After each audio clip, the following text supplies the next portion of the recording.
Hey, what is going on? This is Mo. Sorry about the hissing and some of the static that's in the podcast. I think my mix board is connected to like a faulty USB or something of that sort. So I do apologize in advance. I tried to fix some of it in post. I really couldn't. I will try to do better next time. Thank you for your understanding. And now we go on to the podcast. Thank you very much. Bye.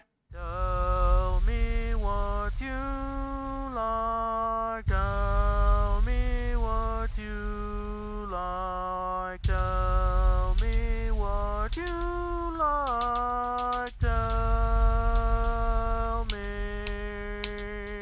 Tell me what you like. Tell me what you're in. Hey, what is going on, everybody? Today is August 25th, 2025. This is episode number 22 of the Mo Banter podcast.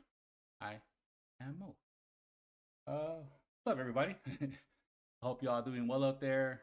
Um, this is the second episode regarding my current situation as an unemployed person in this world. The song that you just heard is from my baby boy, my pride and joy, ZétaN. Um, I will play the full track at the very end, provide a title and all that good stuff. I'm very proud of everything, and I actually asked them to hook me up with a couple of songs so I can use the podcast and this up with. For anybody who is like an old listener or an older watcher, like the one or two of you that are out there, that's my baby boy. That's the person who I used to do the podcast with, and like I just wanted him to still be a part of it as I do this and express myself, if I could say that. But okay, cool. Without further ado, just kind of hop into this. So, if you all recall my last episode, I had just been freshly unemployed. It was my second official day when I did it, even though we had a week's notice that everybody at NantGames, well, the majority of people at NantGames were going to be let go. And yeah, so I found myself unemployed with time and stuff of that sort. So I did touch on a lot of personal stuff that came about in my first year. Um, and very much like I had mentioned in that episode, I started to write things down for the first episode and then realized that it's it's crazy because the more stuff you put up with at a certain place or just I don't want to call it trauma per se, even though it probably can be constituted as that or labeled that. It's just more about having like those bad experiences over and over and over, like on a loop. You know what I'm saying? Like sometimes you have to block those out just to get on with your day because if not, it drags on you. So as I recorded it, re-listened to it to make sure everything was cool, everything was kind of okay in terms of like mic and volume and stuff of that sort. I had to make some adjustments to that too. More and more things came out. So I want to like not necessarily clarify some things that I said, but kind of amend some of the things that I had mentioned. So when I had mentioned that Tester 2 had left and then we were short. I mean, we were always short-handed there in the QA staff, like always short-handed. It was always me and at most two other testers, no other support, no other help. So when tester two left, I do want to amend the fact where it says there was no priority. There wasn't a priority, but we were able to actually set up interviews, and part of the thing I want to touch about. So end of July, middle of July, we start receiving of my first year there. So that would be 2022. So in the middle of July, roughly 2022, you know, I get told, hey, start getting some resumes in. We'll start doing some phone screening stuff of that sort. I happened to get reached out by an old colleague of mine that her partner was looking for a position. All right, cool. I told her, hey, no promises. I know that if you wouldn't tell me these things or you wouldn't recommend her to me if you didn't think she can handle the workload or had the mentality. So I was like, cool, but just know that she will be judged according to everybody else. I don't play favorites. This is a business. I take this very, very professionally, which is why I never reached out to anyone that I knew personally had worked with, an extended period of time. I just didn't do that. I wanted this to be a team that formed organically. And for me, it was more important that the team be able to work together as opposed to bringing people that I like, that I know I can work well with. It was just that difference. And I think that made the team how great it actually was, because everybody genuinely liked each other from the interview process through. We just, it's just a feeling when you interview somebody, you go, that's the person. And that's, we always try to go with general good vibes, knowledge, and all that good stuff. So that's why we kept it up. So, we went through the process mid-July. By the middle of August, we had set up, I'm going to call her Tester Brava. We had set up her interview. We interviewed her like later in August. And these are some of the things, again, that you try to block out because of how it is. So that morning, the morning of her interview, I got a text.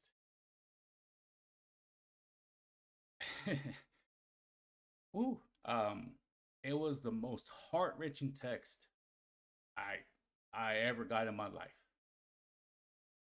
I had to say goodbye to somebody. Ooh, already started. I had to say goodbye to somebody. Um,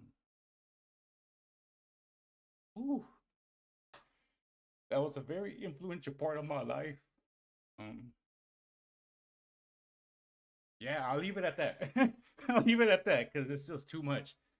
Um, but I finished the interview with Tester Brava, and at that moment, that the interview was done, we all agreed Tester Brava was spot on, 100%. That's what we wanted to take over Tester 2's position. Good front end experience, been a long time in the industry, not QA, but in other parts of the industry.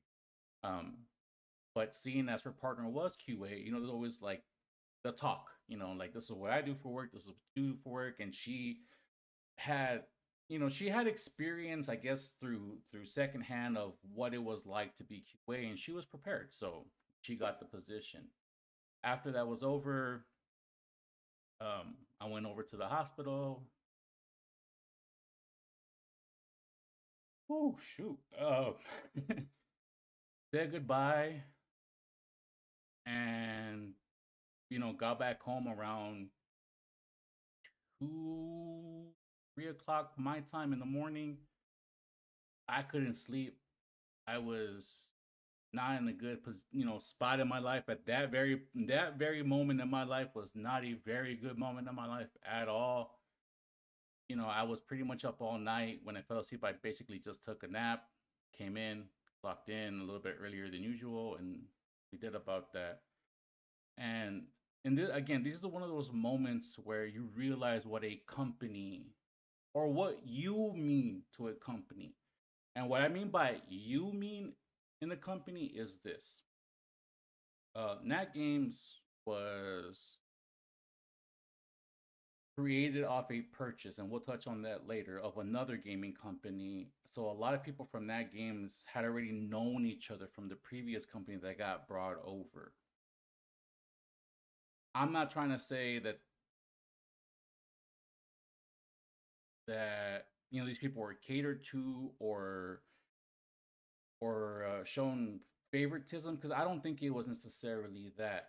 I just think that as a whole, there are perceptions, especially from those in power, that they didn't want people that they had worked with to kind of have a change of perception. But if you didn't know the people in power, and if you were part of like that lower echelon, and you really don't get much lower than the QA CS echelon when it comes to a lot of game developers, and even the powers to be thought of mind, is these people don't really matter. And this was something they displayed to me. So after experiencing possibly the worst day of my life, if not, is definitely in the top 3. I came back to work. I informed Tester 1 what had happened. Um, well wishes were thrown my way, and we had talked about everything. And then, we had talked about Tester Brava and how we're happy to bring her along, and hopefully everything can come about. Um, I didn't tell nobody else, really. Realistically, I didn't tell anybody else because I didn't necessarily want to be bothered by everybody. But at the same time, I myself was not good. I let it go a few days. It was closer to a weekend, so I let the weekend come by. On Monday, I have my one-on-one with the producer man, and I let him know, hey, this past week, this is what I experienced. I had to say goodbye to somebody, and that person was super special to me. Um, I'm just not in a good frame of mind right now. And there wasn't anything malicious at the time. There wasn't necessarily anything bad nor good to be said. But the one thing that was never thrown my way outside of like any type of condolences were, hey, do you need a day or two? Do you want to take some time off to, clear your mind or whatever the case may be? None of this. It was like, oh, okay, cool, you're here. Type of deal. Oh, really? I didn't know anything serious happened to you because you showed up. And that's just kind of a personal philosophy in my family. You know what I'm saying? It was one of those things of like you show up to work because you show up to work. Um, you don't really take a day off unless you really, really need to, or if the boss man says take a day off, you take the day off. Well, the boss man didn't say take a day off. After expressing how I was feeling that I didn't have a proper moment to grieve. I'm saying like I couldn't just let myself break. I couldn't just let myself just kind of be in that moment of like just letting all that pain go, and it sucked. And and to not be able to get the day off, just or not even be offered like, hey, do you want a couple of days off? Like that hurt. That let me know that I wasn't anything in the company. That let me know that yeah, I'm just here for a job. Um, but we try our best, we try our best. And now, we fast forward past that. Second week rolls around, third week rolls around. Now, I ain't heard nothing about Hester Brava's paperwork, when we can expect to get her back in.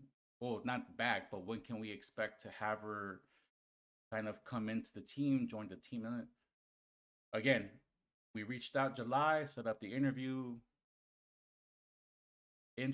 late August.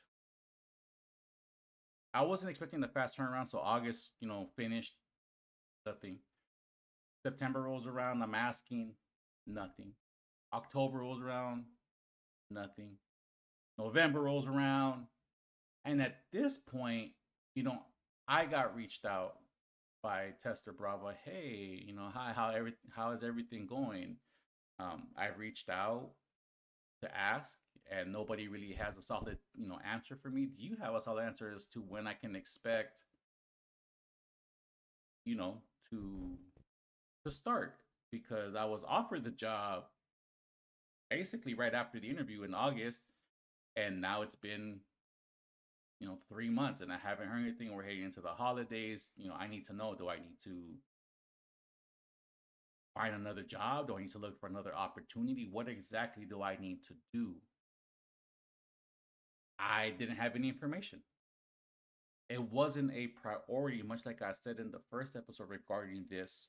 It wasn't a priority. There were other people, other employees that were interviewed around that same time, because during my first year there, we had quite a bit of turnaround. Like we literally lost a large chunk of, I don't want to call them the founders, but I guess we'll call them like the true OGs, people that were there like when they were part of the Daybreak Studio, prior to the merger and into the merger. Like we lost a lot of OGs that got offers or just said, like, I don't like the way this is heading, I'm out type of deal. And there was quite a bit of turnaround. So we did, perform interviews for a few positions, and all of those who were interviewed and offered were in the building within a month. The latest it took was about 6 weeks. So a lot of them either started middle September, end of September. Not for Tester Brava. Tester Brava had to go basically September, October, November, December with no job, no work, waiting to see if maybe we were gonna skip her, not like retract our offer or just say, what, we don't need you type of situation, which rightfully so. Like, I understand how that feels. Having interviewed at a few places that were not as bad as that, I understand how that feels.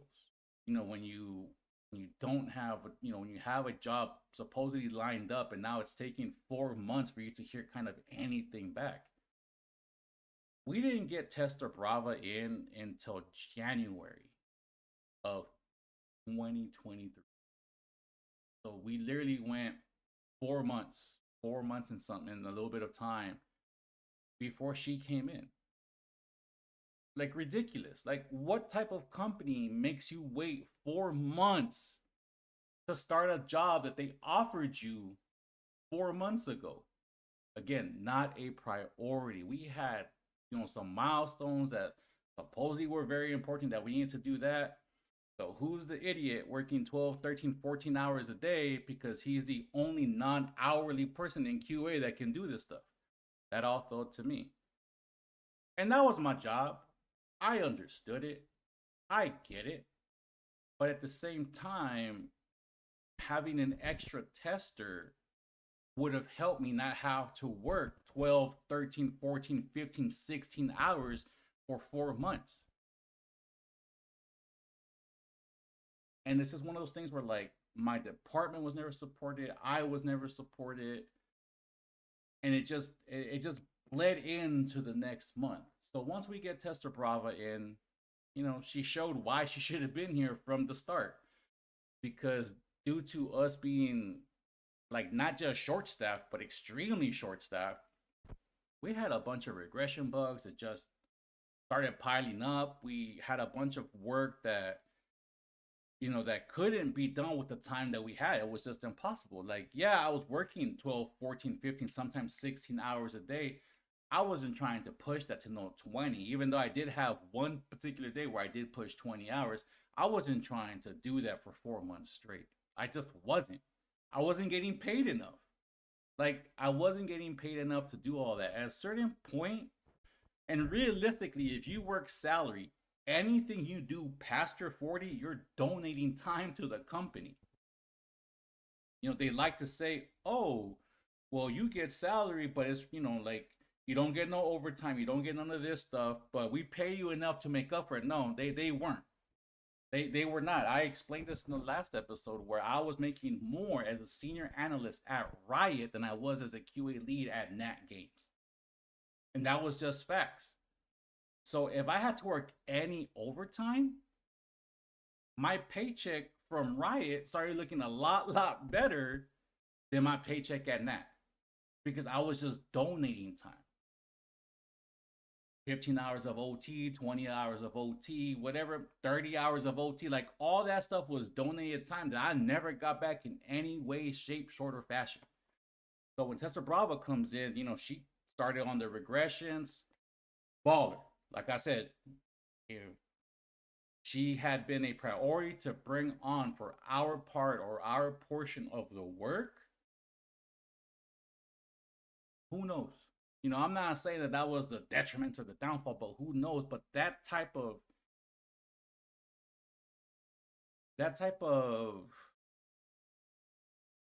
I guess procedural failings, as we'll call them, always happened, always occurred. In this particular instance, not only got repeated per se, but the way that it happens and the disrespect that we had to actually endure on the QA team when it happened was asinine. I will touch more on that possibly later on this particular episode. If not, that will be down later because there were some things that I noticed on the first episode that I didn't really touch on, mainly being what's behind me, the website, and a lot of the broken promises that were delivered to us. And I just kind of want to display here that if you ever, I don't even want to say given the opportunity, if NantGames were ever to approach you with an offer, I would say don't work with them. Period. Bar none, don't work with them. They have no idea what they're doing in this landscape. They have absolutely no clue what game development is. They take your work, always demean it, always talk mess about it, thinking that they know better. And it becomes a point of frustration when you got people who absolutely have no idea what anybody else in the company does, and all you hear is, I think it shouldn't be difficult. I think it should be easy enough. I think you don't fucking know. Plain and simple. And that's the type of shit that we went through for almost, well, in my thing, almost 4 years. I think. Being given directions on, I think this is the way it should go. How about you shut up and listen to us, the people who actually know what we're doing? When we're telling you this is the way it should be.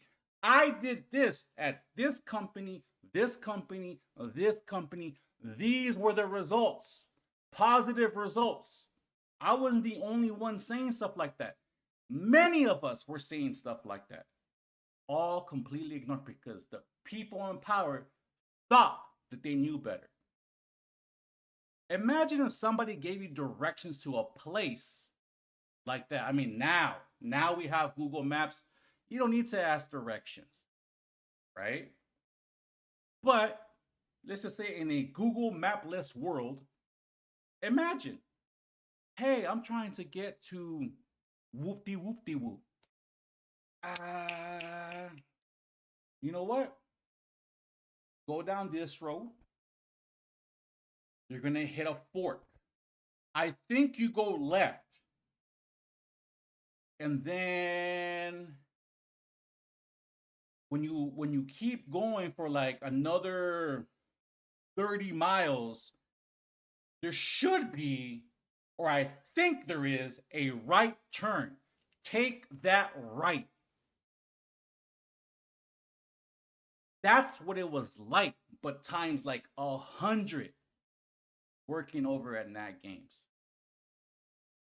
People who think they understand how to get to the destination, but don't know how to get there. So, those were the two things that I really want to touch on from the first year that I was there, as one of those moments where I should have just realized I got to bounce. I got to get up and out of here because it wasn't it. It just wasn't it. So, let's get to the website, and I'm gonna try to visualize this for the people on Spotify. And if you really just need the visual, please visit the YouTube page. It will be posted, and there's a whole screen behind me to show you what I'm talking about. But I'm gonna try to be a descriptive. So here we go. NantGames.com.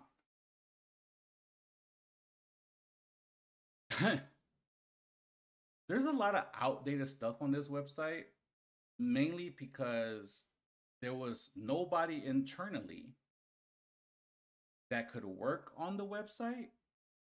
We never hired anybody internally to update the website. And the one contractor that they hired to update the website, once the baseline updates were made on the website and that person expected to get paid, it took over 9 months for that person to get paid. 9 months. A company that is backed by a not billion, multi-billion-dollar investor could not pay a contractor for 9 months. And that contractor wasn't on a one off. Throughout my nearly 4 years there, you hear the stories of, hey, this tool went down because we didn't pay the fee.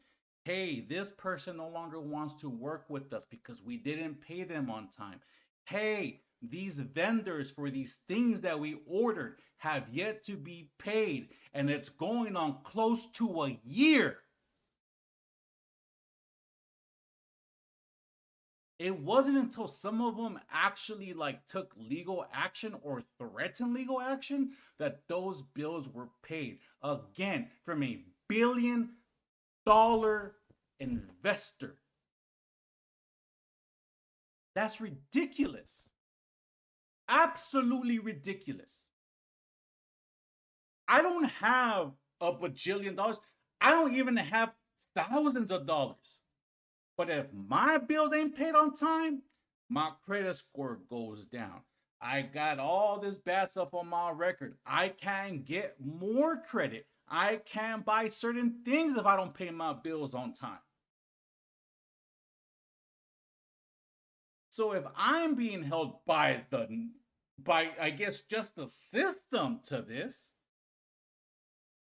how is it the people who have the money to pay their bills, which if you knew how much they were, yeah, to somebody who's a small business owner, if I were to become a small business owner, some of those amounts, yeah, they might be a little bit hard to kind of, come up with. But for a $1 billion company, the amounts were insignificant. Probably less than a rounding error. So before we get to the website, I'm going to repeat. If by chance in the near future or in however many times you get an offer to work for or work with NantGames, I will say -2 unless you're on the most dire of circumstances. Just think about that because it's gonna be an awful experience. So the website, NantGames.com. There's no update on here. There's nothing here. So let's go through it. NantGames, it says create adventure. NantGames began in 2018 as a small business venture to explore the idea of creating games and interactive. I'm at the home page. Behind me is just kind of like a repeating GIF of, I'm gonna say, a nice forest in the back, and it just says create adventure. Cool. Now we go to the news tab, and it'll scroll you down automatically. Boom. The last update was November 9th, 2023. That was the most recent update. Prior to that update, they were so happy that they launched the website. That was August 12th, 2021. And before that, there was another update. September 5th, 2018.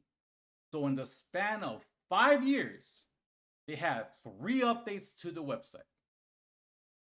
If you go back, most of them are around, actually, they just repeat. They don't have anything here, which is, it just repeats the same information over and over again. Over and over again, it repeats it.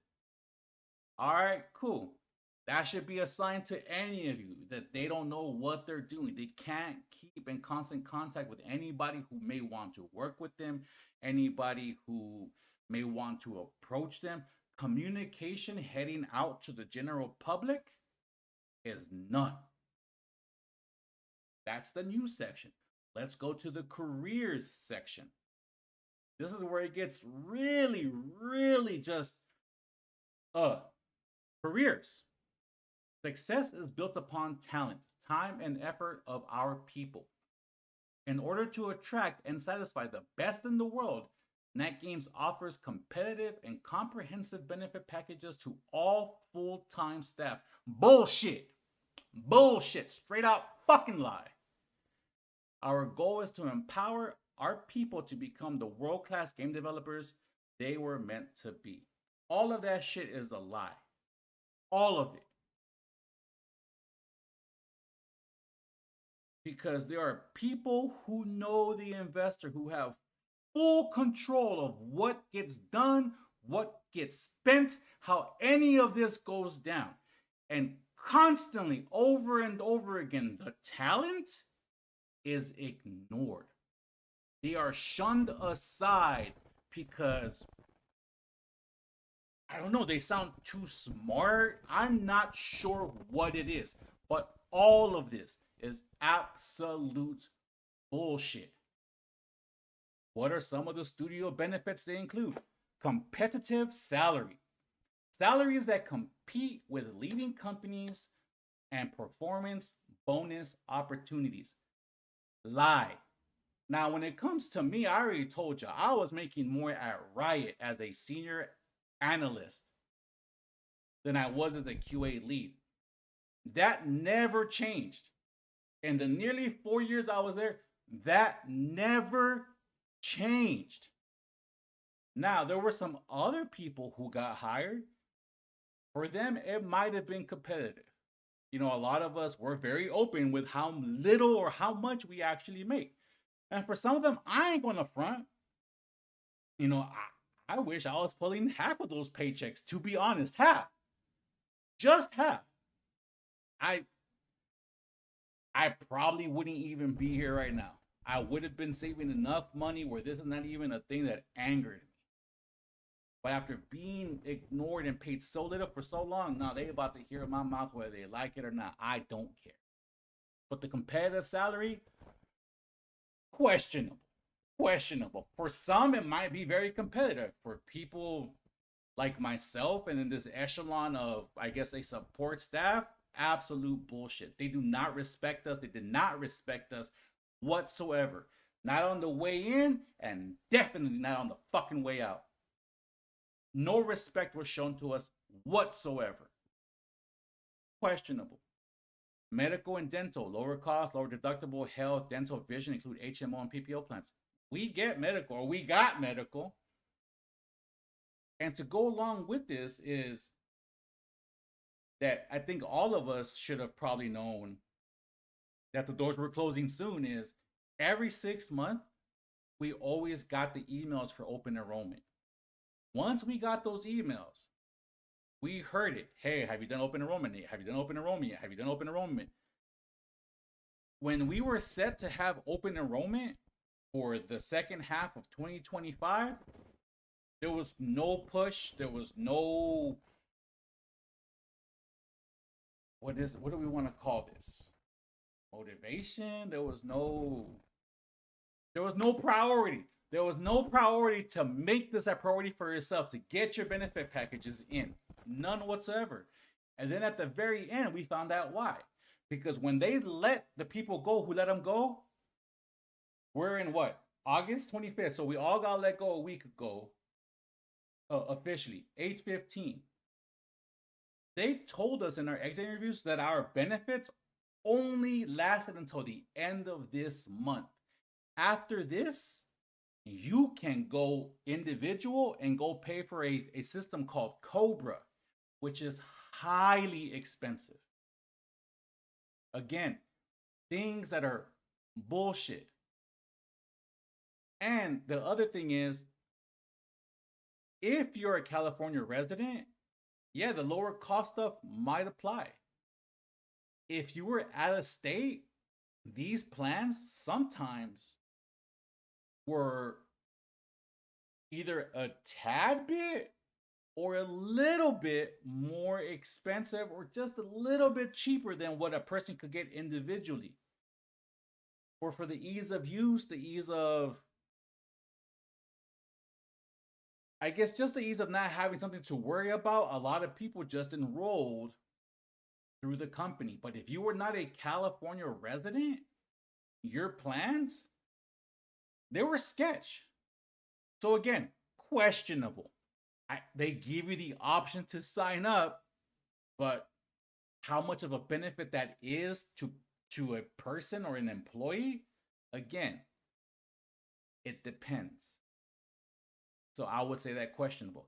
Now, this is going to come to my biggest broken promise that these, I'm trying not to cuss so much, that these people, and I use that term loosely, these people told me unlimited style. Read the fine print. Unlimited style PTO. Paid time off or personal time off. Flexible or quote unquote unlimited vacation policy, including 11 paid holidays. Now, that right there is absolute horseshit. I just told you what happened to me in the August of my first year there. We have unlimited style PTO. You know, and maybe it's my fault. Maybe it is my fault. Because I didn't ask for it, I didn't take it. But when I asked for certain days off, and we'll get to that right now, I was spot on this. When you hear that even though this as a whole is supposed to be the company's policy, within the company, those in power try to enact their own style.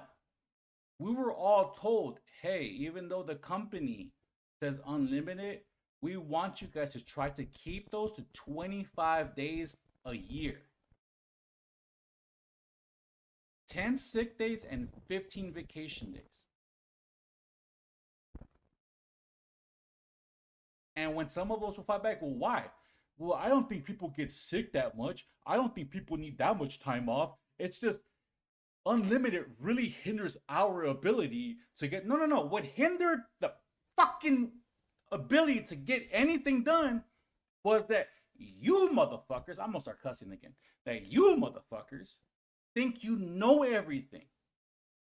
So you waste our time, the talent's time. You waste our time trying to implement, investigate, and other things that you had because you think it's better than what we're currently doing, even though you don't know shit. And that's the way that went.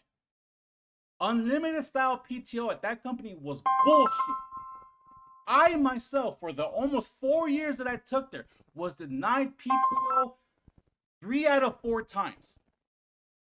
And the one time that I got PTO was literally for just 1 day. The 3 other times I asked, I had to make exceptions that I would work while on the road. That I can still commit to going. So I myself never got this shit. So when they offered me that whack-ass fucking severance of $6,600, I said, hey, this needs to be a little bit higher. I didn't take any days off. Oh, yeah, well, the company has unlimited stuff, so we don't pay that out.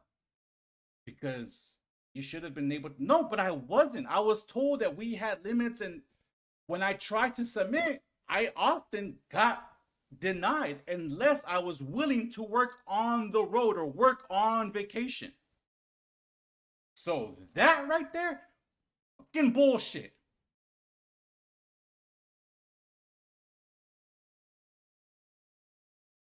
The one time that I got it,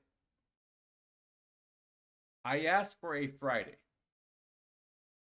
My son had just got accepted to well, he had got accepted in November. His orientation was going to be in midsummer.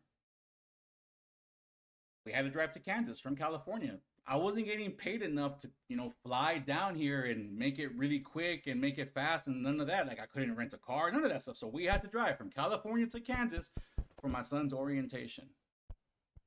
I asked for a Thursday and Friday off. I was only given the Friday. I was allowed to leave a little early on a Thursday. So we take off Thursday night so I can drive all night and all day so we can try to get to Kansas at a decent time for my son's orientation on a Saturday. That was the only day I was allowed.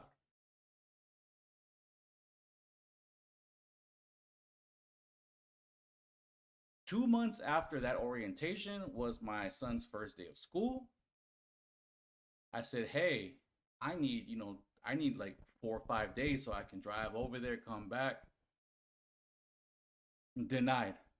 You just took PTO. You just went on the trip for the same thing. Like, no, I didn't. I went for 1 day. This is like me taking my son to his first day of school. So I got denied until I said I would work on the road. Now, having done the whole California to Kansas on one drive back and forth, I wasn't trying to do that again. So, we mapped something out and said, all right, cool. We drive from California to Black Rock. Or Black Hawk, sorry, not Black Rock, to Black Hawk, Colorado. Nobody's ever been there. Hey, I recommend visiting. It's beautiful out there. On Google Maps, it says it should take about 17 hours in current conditions, when there's no traffic or whatnot. With full traffic, especially if you're trying to leave California and even going through parts of Nevada, it takes about 20 hours, give or take. But we left late at night, so, we missed a lot of the California stuff. But I was expected to pull over, go to meetings, do all this other stuff. That 17, 18, 19-hour trip wound up taking 30 hours plus. If you've ever driven for that long and you start hitting mountain thin air in the middle of the night, it's crazy. It's crazy. Now, if any of these sacks of trash want to ever say that wasn't the case, I got screenshots, I got receipts, I got proof that y'all motherfuckers did this shit to me. And not just me, other people as well.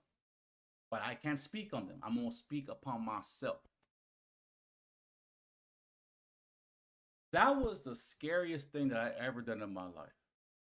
I literally felt like I was going to die. I was super fatigued, super tired, driving.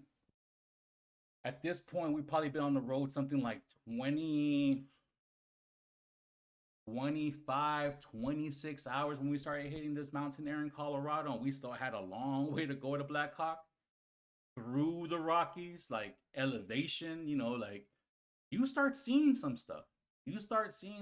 When I got to Black Hawk, I was so relieved. So relieved that we made it. When I got to Black Hawk, guess what? I had to wake up, even though I had just shown up at Black Hawk around 2, 3 o'clock in the morning after driving something, 30 hours or whatever the hell it was through all of this scary stuff. I still needed to wake up at 11 local time to take my meetings, test, because they wanted me to test. I got to sleep that night for a little bit, and on with all that, and then everything else, getting to Kansas, going through Kansas, and everything else. I wasn't able to enjoy the trip. Why? Because I needed to work. Because we had supposedly, we had a milestone. We were going to get a third-party QA team and some other bullshit. Again, I wrote it down. I'll read all that stuff in the next episode. Just so I can show you the receipts on how this is fucking bullshit. Unlimited style PTO, nah. Again, I'm not saying it's favoritism, but if you knew the powers to be, you got pretty close to that, I would think. But if you didn't know them, if you had just got hired, had no history, nah, you were treated badly when they came to the style. And then if you weren't treated badly to your face, oh, they will talk shit behind your back. mad shit behind your back. And I know this because I was there once producer man got ousted. I was in those meetings afterwards, hearing these assholes talk shit about everybody who needed time off. This person is not that sick. Why is this person always taking this time off? Why does this person need this time off? Blah, blah, blah, blah, blah. Always talking shit. But yet, if they wanted to leave early, if they wanted to do something, if they had something fucking personal they can do, they just fucking left and did it. We weren't allowed that. 401k. We offer a 401k savings plan with company match so you can plan for the time ahead. Questionable. They only match 2%. So I don't know where the hell this full or complete or with company match so you can plan. There's no company match. The company match is 2%. That's what the company matches, 2%, but it's not on here. If 2% sounds good to you, great. I could barely afford to put 2% in there, but I did.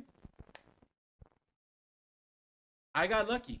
I worked just long enough to be vested, and it kind of paid off, I guess. But if you make more than I do, and the majority of the people there did, they don't match what you could possibly put in there. They don't match a 3 or 4 or 5%, like, I guess donation or deposit into your 401k. They don't match that. They'll match up to 2%. So the 401k, again, same thing, questionable. Now we come to the disability options. Now this right here, I got some first-hand knowledge on this one right here. That is complete bullshit. I don't want to get too deep into it.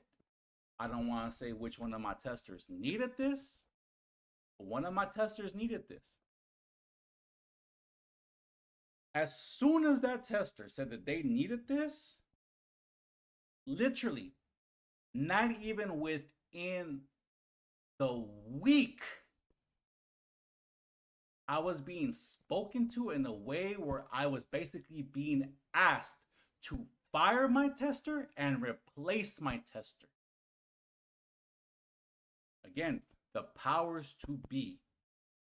So from my perspective and how this actually works, the disability option, absolute fucking bullshit. My tester had to fight for this.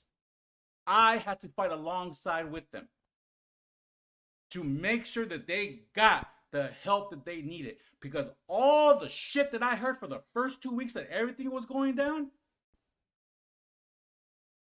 was that I should be looking for a replacement. I'm not looking for no replacement. I'm not going to stomp on somebody that I care about while they're down, while they need my help. I ain't a fucking cowardly ass piece of shit snake like all of you in power are. I'm loyal to my team. I care for my team. But from a company standpoint with NantGames, that disability options, complete bullshit. Plain and simple. Complete bullshit. Life insurance. Company paid life insurance can be an important part of protecting your family. Well, I'm still here, so I really don't know if this works or whatsoever, but I did put into it. I did put money into it just in case. I don't know, so we'll move on. FSA, same thing. I don't know, so we'll move on. Employee discounts. What are we even talking about here? Employee discounts for mobile phones, gym memberships, and other entertainment. We were a remote company. We were a remote company, and the investor also owns LA Times. We never got offered a discounted subscription to the LA Times. We never even got a free subscription to the LA Times. This was never offered to us. So whatever employee discounts they talk about, complete and utter bullshit. All right, cool. Now we go to the career section of it, which is on the same thing as the news section. Join our team. We are hiring soon. Check back later. Yeah, it was last updated 2023. We all just got let go. What are you talking about? And then you have the contact information. Yeah, all the people that were handling all these inquiries on the contact information no longer work there. So if by chance you thought this was an avenue to get you to somewhere, good luck. All the socials, they're all dead. Because they fired everybody who was handling all that stuff. All dead. And now we come to the greatest, I guess, fuck you of them all. The actual game we were all working on. This here. Mythwalkers. What's the news? We had some updated we had some updates on the game page per se. But check this out. There's an artist spotlight on here from August 8th, 2025. We were all let go shortly after. There's no news, none whatsoever, that we're no longer a game, that is not happening. August 6th, 2025, like a week before we all got let go. We had a game update. Once, and when we all got let go, the servers got shut down. A lot of the social got shut down. Like the Discord got shut down. There's no update here to inform our players, to tell our players, hey, we're no longer supporting the game. The game is dead. They took money from players. There were some players who liked this game, and I thank you all so much. If we have any true Mythwalker fans out there that really, really enjoy the game, please know that the talent that worked on this game is high up there on my list of some of the most talented people I have ever worked with in this industry. It was the powers to be, the powers that were, that fucked this up for y'all. And the fact that none of you even knew about this or got headed up or none of that, it's so outright disrespectful that it didn't update any of you. And if you paid for the game, thank you so much. We tried our best. We absolutely tried our best. They weren't having it. And that's the last update on that one. There's nothing else here. Same thing. Press. If you want, like, there's all this stuff here that makes it look like this game is still going to be supported, still coming on. It's dead, y'all. It's dead. This game is absolutely dead.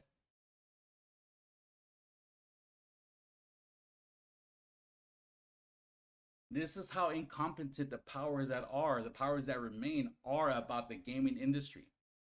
They don't know how to communicate with their employees. They don't know how to communicate with the public.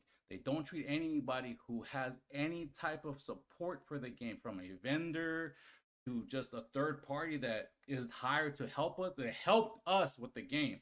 There's no communication about any of that. Now, some of you may think, oh, well, you know, it's rough to make a game in this time in the industry. I've been in this industry 20 years. I know that. I absolutely know that, but this is a repeat of the stuff that they pulled, and I want to pull a lot of these articles up, and I'm probably going to end it with these articles. So, Los Angeles Times. From 2018, Nat works to create mobile gaming platform through investment in developer Daybreak. September 6, 2018. NatWorks, the Culver City company controlled by Los Angeles Times owner Dr. Patrick Soon-Shiong, has purchased a minority stake in Daybreak, the San Diego game developer behind multiplayer franchises including EverQuest, Star Wars Galaxy, and H1Z1. NatWorks will also have a controlling interest in a new joint venture with Daybreak called NatG Mobile, which will develop and publish mobile versions of Daybreak's games and publish new titles across platforms. That never happened. That never happened. I worked there nearly 4 years. Probably, I started working there, roughly 4 years after this one. That never happened. That never happened. It will assume control of management over Daybreak's most popular game, the PC-based H1Z1 Battle Royale, which has more than 12 million players. Sun Shuang will serve, and whether I say it wrong, I don't give a fuck, will serve on the Daybreak board. As part of the company's expansion into the gaming sector, NantWorks will also be able to hold esport events in the company's LA Times Center, the 100,000 square foot building adjacent to the Times headquarters in El Segundo. The LA Times Center will also contain the Times video and podcast studio and a multi-purpose event space. Now, we had a company get together August of 2023. None of this stuff existed. None of this stuff was up. This wasn't a thing that ever came into fruition. Because the powers that were said, oh, we can do this, we can do that. None of them knew what the fuck they were doing. So this never happened. We never were told about this. None of this. The Times said it plans to beef up coverage of esports. The growth of virtual sports has been explosive. Times executive editor Norman Prostein said, we look forward to covering all major game companies, including Daybreak. Sun Shuang, a physician and entrepreneur, bought the LA Times this year through an investment firm, Nat Capital. Sun Shuang sees the move into mobile gaming as a natural extension of the technology and infrastructure developed under two of NantWorks' other subsidiaries, Nat Mobile, which has built mobile camera-based augmented reality technology, and Nat Studios, a digital production studios and facility with its own fiber optic network. The idea was, imagine if you took this game, which has reached this level of popularity with millennials, and then integrated it with a large amount of technology that we have built. The opportunity to build a new mobile platform, which I think is the future, is very exciting. A NantWorks spokesperson declined to put a value on the investment. The decision to create a facility for esports comes as viewership and investments are on the rise, particularly in Southern California. Santa Monica alone is home to Riot Games, creator of the hugely popular League of Legends, and Activision Blizzard, whose esports league for its first-person shooter Overwatch is leading the trend towards city-based esports franchises. We all know how OWL went. The Immortals, the umbrella organization that owns a local Overwatch team and a variety of teams playing in other games, is valued at $100 million. It counts former Hewlett-Packard chief executive Meg Whitman as a board member and has a deal with AEG to host its home games at the downtown LA Live Entertainment Complex. Dozens of universities, including USC, UC Irvine, have esports programs. Last week, the 2018 Asian Games in Jakarta, Indonesia featured competitions in 6 different video game titles. LA has all the ingredients to become the center of esports for the US market, said Michael Kai, I'm gonna say Kai, president of Intrepid, a Los Angeles-based video game marketing research firm. We have the content producers. A lot of platforms and distribution companies have either headquarters or offices in LA. And then we have the schools, which encourages esports as a potential career. Sun Shuang said that his interest in Daybreak arose when he saw his friend, former Los Angeles Lakers player and esport investor Rick Fox, playing Daybreak's H1Z1 Battle Royale. Now, Rick Fox was a co-founder of Echo Fox. Once he was ousted, a lot of stuff happened there. Let's just say Rick Fox knew when to get out. I learned about it through the game itself and the language. Sun Shuang said though he said he won't be playing himself, I'm terrible at it, and it didn't change.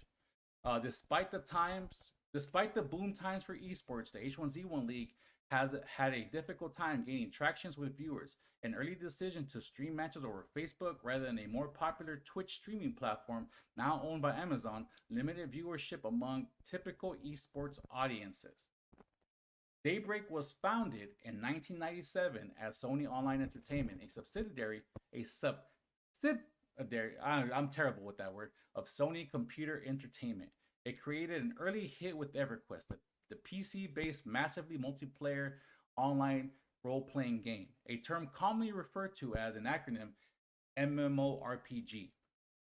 The game, which allowed users to create custom characters and play in a shared fantasy landscape with other users over the internet, attracted hundreds of thousands of players in its first year, many of whom logged dozens of hours per week fighting digital creatures and socializing with their fellow players. Star Wars Galaxy, an MMORPG set in the Lucasfilm universe and published by LucasArts, found similar success when it was released in 2003. Sony Online Entertainment continued to expand its reach in the sector with games such as Vanguard Saga Heroes, The Matrix Online, and fortunately, a Facebook-based MMORPG, while also publishing games for the Sony's PlayStation console. In 2015, Sony spun off its online gaming subsidiary into a sale to an independent investor who changed the company's name to Daybreak Game Co. At the time, Daybreak's new owner was identified in press releases as Columbus Nova, a company identified in Securities and Exchange Commission filings as a U.S. investment vehicle of Renova Group, a Russian conglomerate that owns and manages assets in mining, oil, construction, telecommunication, and other sectors. So already you kind of see what I'm talking about. The money, the influences. None of these people know what video games are actually truly about. None. And they hired people with the same level of incompetence because they had quote unquote experience, but experience taking credit for other people's work. Plain and simple. Anyways, after the United States imposed sanctions on Renova Group and its owner and president, Victor Vekselberg, in April, Daybreak removed all mention of Columbus Nova from its website. A Daybreak statement released Thursday said, Jason Epstein personally purchased Daybreak from Sony in February 2015 while he was a senior partner at Columbus Nova at the time. Columbus Nova did not participate in the purchase and has never had an ownership interest in Daybreak. It added that Epstein left Columbus Nova last year. Daybreak employs roughly 300 workers at its San Diego headquarters and 400 company-wide, said Jay Fox, director of global communications. It also has offices in Boston and Austin, Texas. The company laid off 79 workers in San Diego in April, according to a notice filed with the State Employment Development Department. Daybreak said the layoffs aim to better position the company for the future. And guess what? They said the same shit to us as they kicked us out the fucking door. That last part, the same fucking shit. Nearly 7 years later. Now, what happened to all this investment and everything else that you read here? That's this big hot, this big hotness, this big hype. Well, as we go to April 4th, 2019, this started as a rumor. Z1 Battle Royale H1Z1 PC version seems to be in big trouble as devs confirm layoffs. Note, we will be updating this piece at the end with the latest statement, and we put out a second piece here with NantG's statement. It sounds as if Z1 Battle Royale might be in big trouble today. Multiple developers on the PC version of the game, formerly known as H1Z1, seem to be out of work. We're presuming ahead of the major announcement regarding the game. It's not currently clear whether the game is shutting down or we're looking at some sort of restructuring of staff. Guess what? History repeated itself with Mythwalkers. None of this was clear. It's still not clear. And the players, this is basically a double middle finger to all of you. So if you see this, know that if you see anything regarding them, stay away. Here's a former combat designer, the Nodis. End of an era, guys. Been a fun ride overall. On to the next thing. From a former employee, Arclegger. Got laid off by NantG. We'll write a tweet longer soon. We tried very hard to make it work, and I couldn't be more happier and proud of the people we worked with trying to make this happen. Love you all. Community will always be in my heart, just like PlanetSide was. That's basically the general stuff. The majority of the people that I worked with, Some of the best people I ever met, most talented people I ever met. But we all kind of had this. We got laid off. We tried. We really, really, really tried. Didn't fucking matter at the end, now did it? And here's former Daybreak CEO John Smedley, who hasn't yet publicly explained his comment. Sorry, friends at Daybreak and NantGames. Sad face. Other former developers of the game have dropped the game from their Twitter bios. Just last month, the game saw a major patch that was essentially an homage to the old school game. It also promised negotiations were continuing on the fate of Just Survive, which sunsetted last year. However, the game also saw the departure of Jace Hall just a few weeks ago. He'd been brought on as a project lead to rescue the game. The characterization of his role and its abrupt end was always bizarre. And on his way out, Daybreak said he'd not been paid for his work. What am I? This is exactly what I'm talking about. Look at that. He hadn't been paid. How does that make any sense? Billions of dollars. You can't pay the people that are working with you for you? That's crazy. Oh my goodness. And this is from like 6 years ago. And then last week, the company said it was currently in planning mode discussing many things and that it would deliver more info Tuesday. It did not save to briefly announce that it was removing Ranked Pro. That's all in addition to the collapse of the game's professional esports league and wild accusations of financial mismanagement from last fall. Guess what? It did the same thing again. We have no reason right now to believe that any other Daybreak or NantGames game, including the PS4 version of H1Z1, are affected. We'll update when we know more, but in the meantime, our condolences to the rank and file devs and players affected by whatever the situation turns out to be. Y'all got fucked. Plain and simple. Y'all got fucked. So did we. So did we.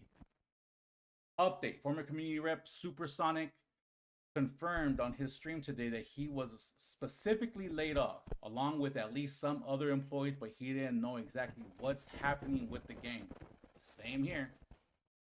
Same here. NantGames has put out a statement saying that it's adjusted staffing in preparation to refocus its effort on mobile. Z1 Battle Royale has been returned to Daybreak. Now, in terms of what happened with all that, I have no idea, to be honest, like that particular moment there. But there's more. There's the other story that I had up here. I believe it was this one. This is from April 5th. NantGames says it's handling Z1 Battle Royale back to Daybreak. It's not sunsetting, but there were layoffs. Yesterday, we broke the news that Z1 Battle Royale looked to be in serious trouble, based on developers stating publicly that they've been laid off from the title. Now we have a better picture about what's going on thanks to NantGames' statement. Bizarrely, it's not all bad news, and the PC version of H1Z1 isn't completely hosed.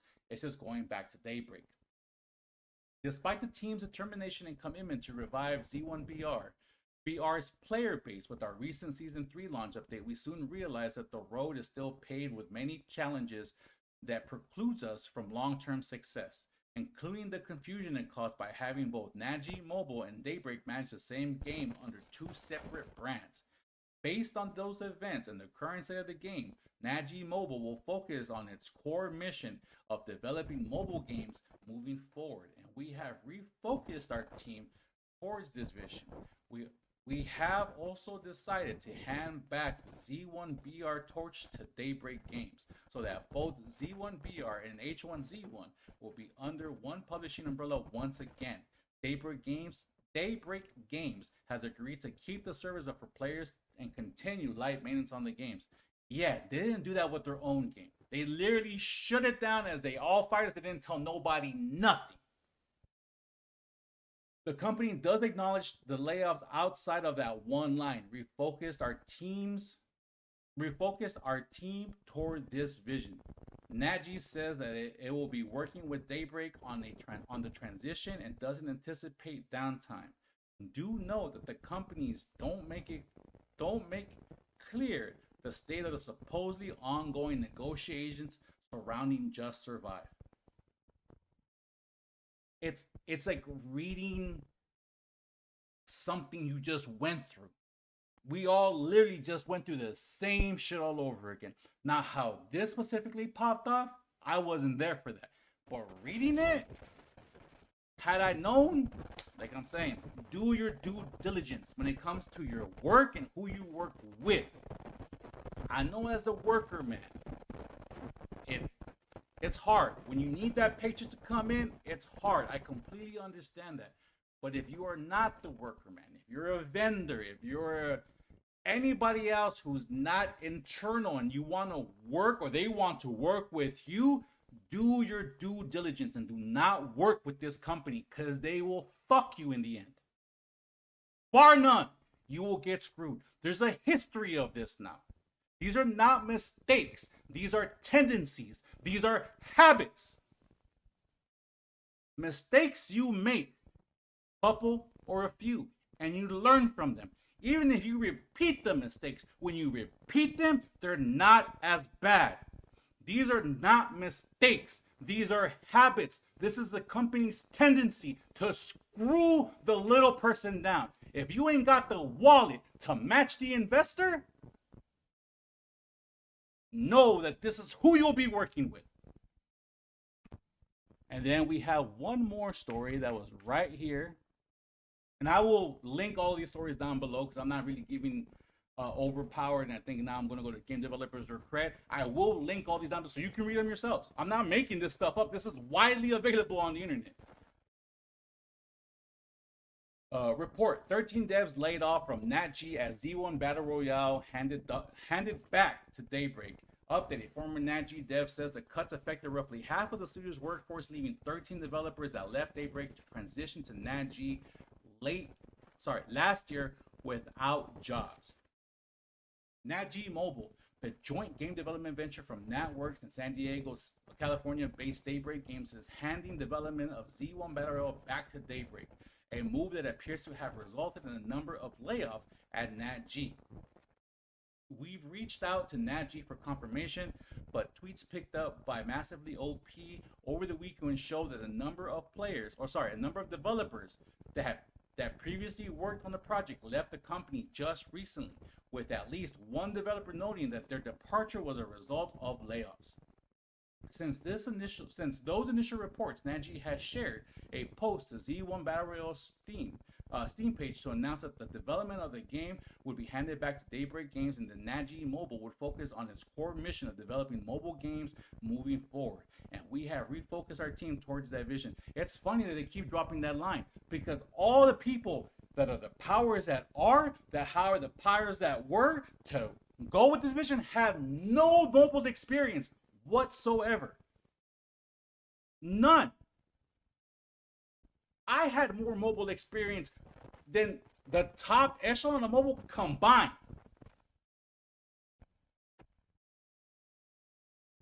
If you or someone you know has been affected by these layoffs, you can email Gamasutra to share your story confidentially.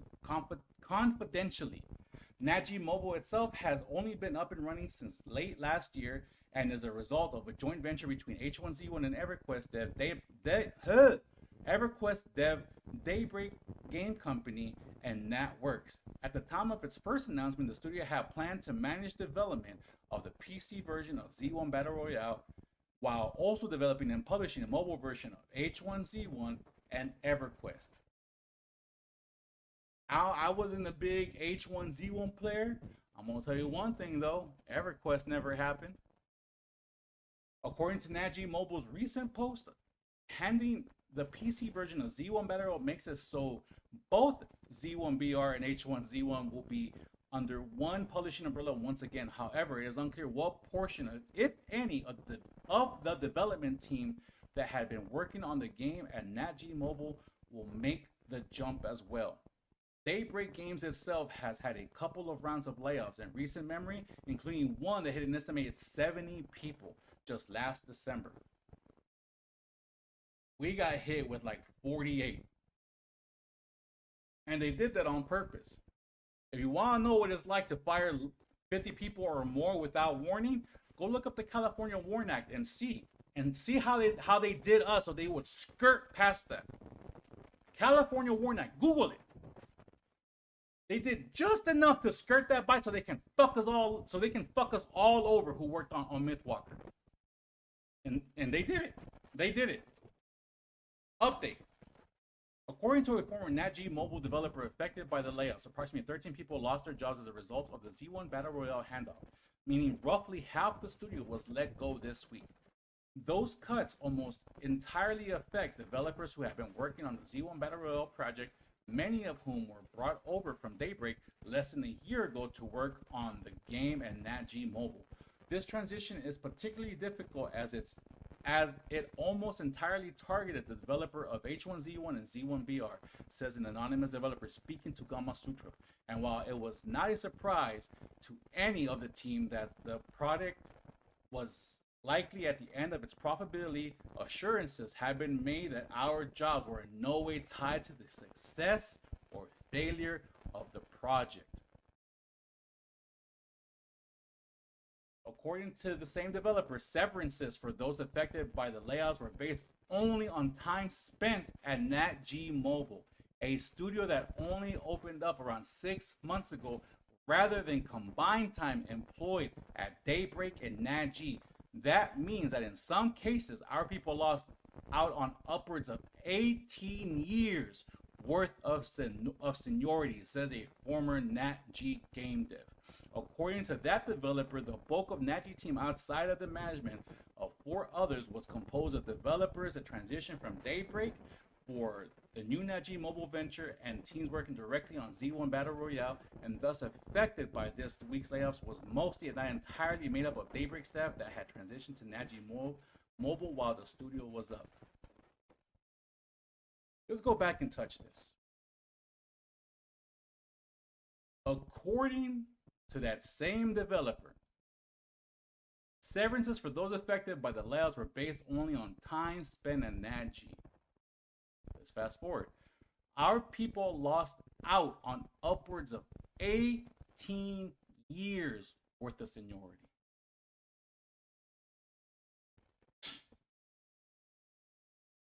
So I had nearly 4 years there. What they did to me was they took away the last 9 months of my employment time there and said I only worked there 3 years. And then supposedly offered me 1 month for every year that I was there, so 3 weeks. It was 80% of what my monthly gross would have been. So even at the end, they still skimming off the top of look at this type of shit. They don't care about you. Not once. You're just a number to them. They don't care about you. Don't ever work with a Nat gaming company. And honestly, to a further extent, don't work with any Nat company. Because you can see what they do to you. It's right here on print. It's reported that this happens. This is from April 9th? April 10th, 2019. Six plus years ago. Again, these are not mistakes. These are not what ifs. These aren't like, oh, our bad. No, these are habits that this company has, that the people who are in charge of this company have. They don't give a flying fuck about you. Don't mess with them. Don't interact with them. Don't do anything regarding business with these people. You are better off taking a loan from a loan shark to get your game off and running than messing with these people. Because then with the loan shark, you know what the end result is if you can't pay. There's a clear definition of what the end result will be if you don't pay them back. This company will suck you dry. Take all of your work, take everything that they think you're worth, and on the way out, say, you know what? We're going to tax you off the top before you leave, because this is going to be the last time that we can take anything from you. So they still take on top of that. Do not mess with this company. Do not work with this company. I wasted nearly 4 years of my career handling shit for them that they didn't even know what the fuck they were doing. Just stay away. Stay away. I didn't read it here, but if you want to see where all the esports and everything else was going, you can Google the new plans for Nat. They just announced the LA Esports Olympics for like 2026 or whatever on the LA Times, of course. Go read the statements that they made just recently with the ones that I read earlier from the LA Times. It's literally a copy paste of the same delusional goals. Nobody there knows what they are doing in regards to the gaming competition. Now, whether or not they know what they're doing in any other fabric of what they've done, I honestly don't know, because I don't work with them directly. But as a whole, don't mess with them. The powers that are only see money and only see you as a number. As soon as 0.1, 0.2% of their things start hitting their billion-dollar wallet, they looking at all the numbers and see which ones they can erase from their history and their books. And they will fuck you in the end. Just don't do it. Don't do it. I was going to touch on some other stuff, but it's already getting a little bit long on this podcast. I wanted it to be shorter. But I just wanted this to be kind of like a warning.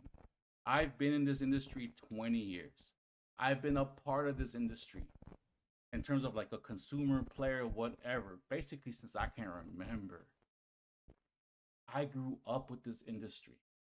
Now I understand that my delusions don't match with the money.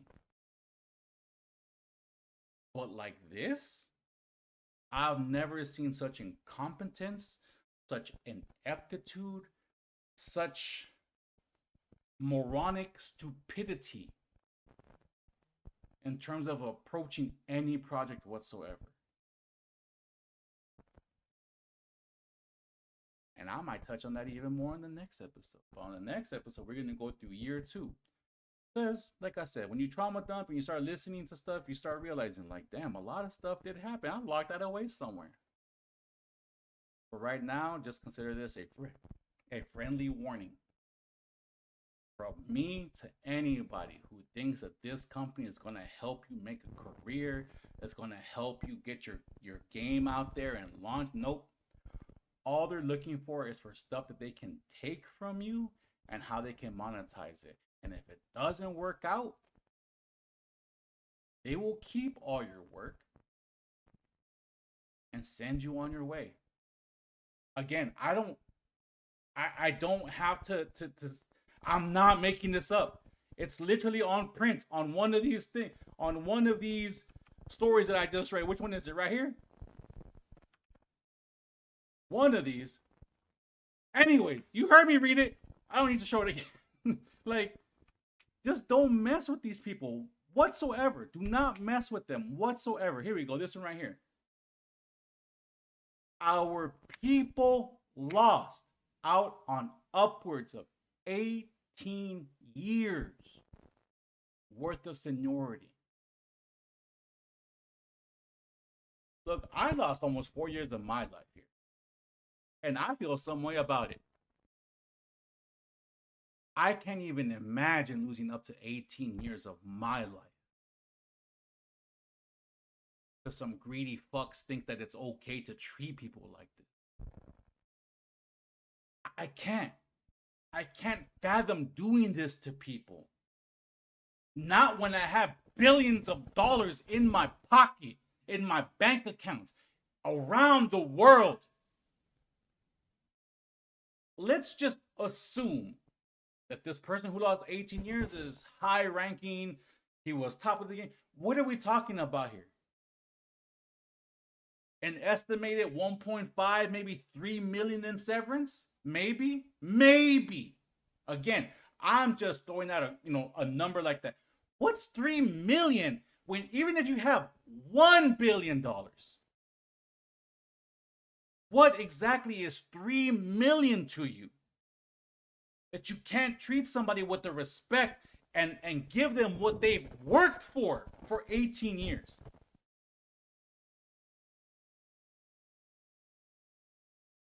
I can't. And then when you're a multi-billion dollar-naire, and this is the type of shit you do, don't mess with this company. You will regret it. I regret it. After seeing my severance offer, I didn't sign nothing. They can keep their fucking money. And I don't make anything. My gross before everything was $68,000 roughly. I brought home a little over 50. Taxes and all the other benefits that they offer you that I had to donate into and stuff like that. Again, some of it worked out, some of it didn't. Just don't do it. I didn't sign nothing because they can't keep me quiet. They thought $4,000 after taxes was going to be enough to keep me. No, I've done work too long in this industry. I've gone through so much stuff for this industry. But this right here is the most disrespected I've ever been at any company. This right here is the most shameful act I have ever experienced in my 20 years of being in this industry. It's the most shameful act of treating your people like shit in the 25 years I've been working in this life. Stay away from them. Please go somewhere else. Look somewhere else. I know that nowhere is perfect. Everywhere this is happening, and I absolutely get this. But if you need some information, if you need proof in writing of people you should avoid, companies you should avoid, it's all right here. Waiting. All right, y'all. Well, that's going to be it for episode number 22, the Mo Banter Podcast. I will be ending with the song as I do, and as I said, even though I feel the way that I feel, I still want to help people. So much like I'm doing here for my baby boy, this song was actually created. It was produced, sung, written, whatever else you can do with the song, mixed. But my baby boy, I'm proud of him. He goes by ZétaN. He's exclusively on SoundCloud right now. I will be posting a link to his SoundCloud channel there. And if you would like to be a part of of these sessions, these rants or whatever, not, please just send your music over. We can do the same thing. I'm here to uplift. I don't need nothing from y'all. I don't need no money. I don't need none of this stuff. Even if I specifically don't like it, the one thing that I will say though, if you're gonna be racist, nah, don't send me none of that crap. I ain't down with that stuff. Don't send me none of that. I don't mess with it. So don't send me no racist ass song. Be like, hey, play this. Nope, not playing it. But if you got like a rock song, pop song, opera song, you got some EDM, you got whatever it is that you're producing, and there might be somebody out there that likes it. So I want to make sure that like, again, I got 1 or 2 listeners. But if they both go to your channel, they both go to your track, that's 1 or 2 listeners you just got. Right? So, you know what I'm saying? You tell them about me, I tell them about you, we work together. I guess I do want a little something, but you don't have to do that though. I'm not expecting you to do that. Right? I want to be a platform where we can help each other up, because as you can see, the type of shit of these people do, these motherfuckers ain't about helping you. I'm trying to be that. All right, y'all. Man, that's a lot. Jeez, man, this company is something else, man. Something else. I would even call them Trumpian, straight Trumpian. Because the only other person that I've heard about, read about, and anything else that got more trouble than paying them bills than Nat G is the man that's currently cosplaying as a president of the United States. Anyways. Alright, y'all. So with that, I'm going to say peace out, y'all. Thank you for watching. Take care of yourself. Take care of each other. This world is already a scary enough place. This world is already filled with creatures that have bad habits, creatures that want to take your soul, creatures that want to take your spirit, creatures that want to take your livelihood. Don't do that to each other. We got enough of that shit out there already. I'm saying a please, a thank you, a good morning, a good night, a hello, how you doing, or a my bad as you bump into somebody. Small changes in the world make big changes. Those are just the basics of the good stuff. Look out for each other, please. Until next time, Mo, thank you all for watching. I'm going to leave you guys off with Tell Me What You Like from my baby boy ZétaN. All the links will be down below to everything I read here. Next time, peace out. Tell me what you like. Tell me what you like. Tell me what you like. Tell me. Tell me what you like. Tell me what you're into. What you like. I wanna see your worldview. Tell me what you like. It doesn't matter how I know. 'Cause sharing all your interests is how you build a home. Anything you wanna talk about, leave behind your cares and leave behind your doubt. I know you got some knowledge that you wanna spout. I wanna hear your shout, kid, let it all out. It doesn't matter if we got nothing in common. This is a safe space for you to feel common. Music, games, and TV shows. What do you know? I wanna know. Don't feel bad for having fun. Let your flag fly. Don't be scared about being shunned. I am not that guy. Just Tell me what you like. Tell me what you're into. What you like. I wanna see your worldview. Tell me what you like. It doesn't matter how I know. 'Cause sharing all your interests is how you build a home. What tunes you got bouncing off your eardrums? Got a favorite genre? One you'll never hear from? You like story modes, or are you multiplayer focused? Competing to see who's got the mostest. It's okay to be hesitant, but don't let it consume you. tell me what you find decadent. Tell me what makes you, you. Don't feel bad for having fun. Let your flag fly. Don't be scared about being shunned. I am not that guy. Just Tell me what you like. Tell me what you're into. What you like. I wanna see your worldview. Tell me what you like. It doesn't matter how I know. 'Cause sharing all your interests is how you build a home.